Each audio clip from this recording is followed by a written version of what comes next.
Vous préparez un voyage au Vietnam? Vous allez rendre visite à des amis, à des proches ou à des partenaires professionnels vietnamiens? Vous avez probablement vu des articles ou des publications sur les réseaux sociaux affirmant qu'offrir une montre porte malheur, que le chiffre 4 est malchanceux, ou que certaines fleurs ne devraient jamais être offertes. Mais qu'en est-il réellement? La réponse est simple. Certaines de ces croyances sont bien réelles, mais pas toutes. Certaines listes publiées en ligne mélangent des traditions vietnamiennes authentiques avec des coutumes provenant d'autres cultures d'Asie de l'Est, ce qui peut rendre difficile de savoir quels conseils s'appliquent réellement au Vietnam. Le Vietnam possède un riche patrimoine culturel, et de nombreuses traditions liées aux cadeaux reposent sur des symboles et des croyances. Mais dans le même temps, le Vietnam moderne évolue rapidement, et de nombreuses coutumes sont aujourd'hui plus souples qu'autrefois. Dans cette vidéo, nous allons donc distinguer les faits des idées reçues, expliquer la signification de certaines des principales traditions vietnamiennes liées aux cadeaux et vous donner des conseils pratiques pour faire bonne impression lors de votre séjour. Commençons. Pourquoi les cadeaux sont-ils importants? Offrir des cadeaux fait depuis longtemps partie de la culture vietnamienne. Que vous soyez invité chez quelqu'un, que vous assistiez à un mariage, que vous célébriez le nouvel an lunaire ou que vous rencontriez un partenaire professionnel, un cadeau choisi avec attention est souvent considéré comme une marque de respect, de gratitude et d'estime. La bonne nouvelle, c'est que les Vietnamiens ne s'attendent généralement pas à ce que les visiteurs étrangers connaissent toutes les traditions culturelles. La plupart des habitants apprécient davantage l'effort et l'intention que vous mettez dans votre geste qu'une parfaite maîtrise de l'étiquette. Cela dit, connaître quelques traditions peut vous aider à éviter certaines situations embarrassantes et à montrer un véritable respect envers vos hôtes. Commençons par une croyance qui est en partie vraie. Traditionnellement, les mouchoirs peuvent être associés aux larmes, à la tristesse et aux adieux. Pour cette raison, certaines personnes préfèrent éviter d'offrir un mouchoir lors d'une occasion joyeuse. Cela dit, ce n'est pas un interdit absolu. De nombreux Vietnamiens plus jeunes n'y accordent probablement pas beaucoup d'importance, et recevoir un mouchoir ne provoquera généralement pas d'offense. C'est simplement un cadeau qui n'est pas forcément associé à une symbolique particulièrement positive.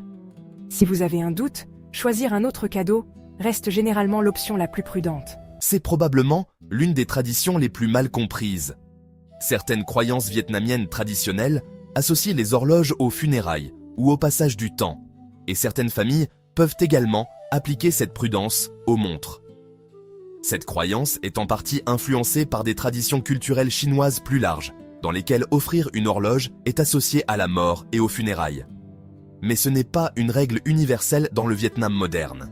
Les montres sont également couramment offertes comme cadeaux personnels, et les entreprises et magasins vietnamiens les présentent ouvertement comme des cadeaux pour les anniversaires de mariage et d'autres occasions. La conclusion la plus prudente n'est donc pas de dire que les montres sont interdites. Il serait plus juste de dire que certaines personnes, notamment parmi les générations plus âgées ou plus traditionnelles, peuvent préférer les éviter, tandis que de nombreux Vietnamiens modernes les acceptent parfaitement. Si vous envisagez d'offrir une montre à quelqu'un que vous connaissez peu, tenir compte de son âge, de ses traditions familiales et de ses préférences personnelles est plus utile que de suivre une règle absolue. Vous avez probablement entendu dire qu'il vaut mieux éviter d'offrir des cadeaux par groupe de 4. Cette association vient de la similitude entre la forme sino-vietnamienne « tu », utilisée pour désigner le chiffre 4 dans certains contextes, et « tu », qui signifie la mort. Cependant, dans le vietnamien courant, le chiffre 4 se dit généralement « bon », un mot qui n'a aucun lien avec cette signification. L'association existe bien au Vietnam, mais elle n'est ni universelle ni dominante dans la vie quotidienne. De nombreux Vietnamiens n'y accordent pas une grande importance.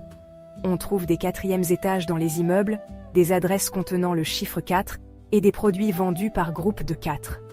Si vous voulez être particulièrement prévenant, choisir un nombre impair ou un ensemble de 6 ou 8 peut être une petite attention supplémentaire. Mais dans la plupart des situations, l'intention et la sincérité derrière votre cadeau comptent bien davantage que le nombre d'articles.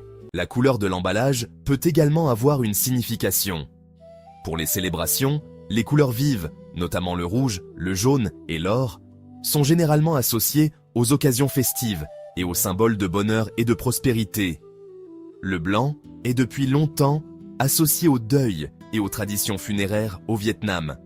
Le noir peut également paraître trop formel ou trop sombre lorsqu'il est utilisé seul.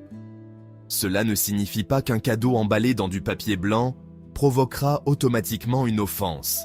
Mais si vous choisissez un emballage pour un anniversaire, un mariage, le nouvel an lunaire ou une autre célébration, des couleurs vives constituent généralement une option plus sûre et plus festive. De nombreuses familles vietnamiennes évitent d'offrir des couteaux, des ciseaux ou d'autres objets tranchants comme cadeaux.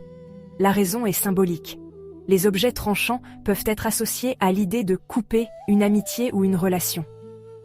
Si quelqu'un souhaite réellement recevoir un couteau de cuisine ou un autre objet tranchant, il existe une tradition intéressante que vous pourriez rencontrer. Le destinataire peut donner une petite pièce de monnaie à la personne qui offre le cadeau. Symboliquement, cela transforme le cadeau en achat plutôt qu'en cadeau, ce qui permet d'écarter la connotation négative.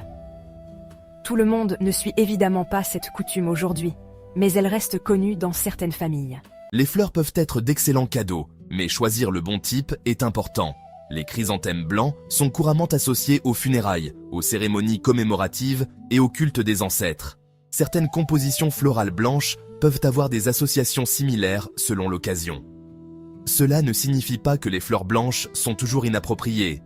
Elles ont également des usages religieux, cérémoniels et décoratifs. Cependant, si vous offrez des fleurs pour un anniversaire, une pendaison de crémaillère ou une réunion de famille, un bouquet coloré est généralement un meilleur choix, car il correspond davantage à l'esprit joyeux de l'occasion. Comment offrir un cadeau ? Un aspect de l'étiquette souvent négligé concerne la manière de présenter le cadeau. Lors d'une occasion formelle, ou lorsque vous offrez un cadeau à une personne plus âgée, il est considéré comme respectueux de présenter et de recevoir le cadeau avec les deux mains. Ce simple geste exprime la sincérité, l'appréciation et le respect. Dans les situations quotidiennes, notamment chez les jeunes générations, les échanges de cadeaux sont souvent plus décontractés. Mais utiliser les deux mains reste toujours une façon polie et attentionnée de présenter un cadeau. Une autre coutume qui surprend certains visiteurs est que le destinataire peut ne pas ouvrir immédiatement son cadeau. Loin de signifier qu'il n'est pas reconnaissant, attendre peut être considéré comme plus poli, notamment parce que cela évite de mettre quelqu'un mal à l'aise ou de lui donner l'impression qu'il doit réagir immédiatement. Les coutumes varient-elles ? Absolument. Comme dans n'importe quel pays, le Vietnam n'est pas culturellement uniforme.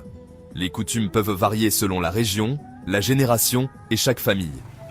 En général, les familles du nord du Vietnam peuvent accorder davantage d'importance à certaines formes d'étiquettes traditionnelles, tandis que les habitants du sud peuvent être un peu plus décontractés dans leur manière d'aborder les cadeaux. Cependant, ce ne sont que des tendances générales, et certainement pas des règles strictes. On trouve des familles très attachées aux traditions dans le sud, tout comme des familles plus décontractées dans le nord. En pratique, l'âge, les traditions familiales et l'occasion comptent généralement beaucoup plus que la région. Une jeune famille à Hanoï peut avoir une vision très différente de celle d'une famille plus âgée vivant à seulement quelques rues de là. C'est pourquoi l'approche la plus sûre est simple. Soyez attentionnés, soyez respectueux et ne vous inquiétez pas de devoir connaître parfaitement toutes les traditions. La plupart des Vietnamiens apprécieront davantage votre gentillesse et votre intérêt sincère pour leur culture qu'une parfaite maîtrise de l'étiquette.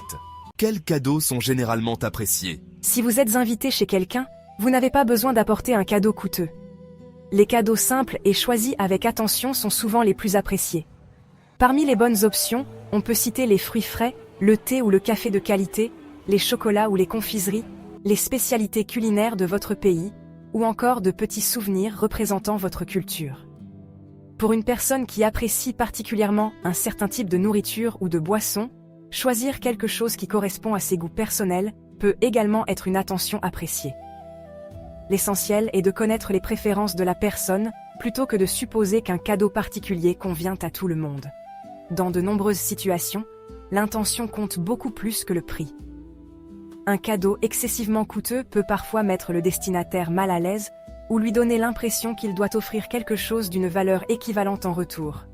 Un cadeau choisi avec attention et sincérité laisse généralement une impression bien plus durable qu'un cadeau simplement coûteux. Le plus important à retenir est peut-être ceci. Le Vietnam est un pays moderne aux traditions profondément ancrées. Bien que de nombreuses coutumes soient encore respectées, il n'existe pas de règle unique qui s'applique à toutes les familles ou à toutes les générations. Si vous choisissez un cadeau avec soin, l'offrez avec respect et témoignez d'un intérêt sincère pour la culture vietnamienne, c'est probablement ce dont les gens se souviendront. Comprendre ces traditions ne signifie pas chercher à éviter toute erreur. Il s'agit simplement d'être aimable, respectueux et intéressé par la culture des personnes que vous rencontrez. Avez-vous découvert des coutumes intéressantes en matière de cadeaux lors de vos voyages au Vietnam? Ou connaissez-vous une tradition que nous n'avons pas mentionnée? Partagez votre expérience ou ajoutez vos propres conseils dans les commentaires. Merci d'avoir regardé. N'oubliez pas de consulter la vidéo connexe sur votre écran pour du contenu plus fascinant. Explorez notre chaîne pour encore plus de vidéos passionnantes. Si vous avez trouvé cette vidéo utile, n'oubliez pas d'aimer, de partager et de vous abonner à Globe Gazette pour d'autres histoires incroyables. Votre soutien compte énormément pour nous. Nous avons hâte de vous retrouver dans la prochaine vidéo.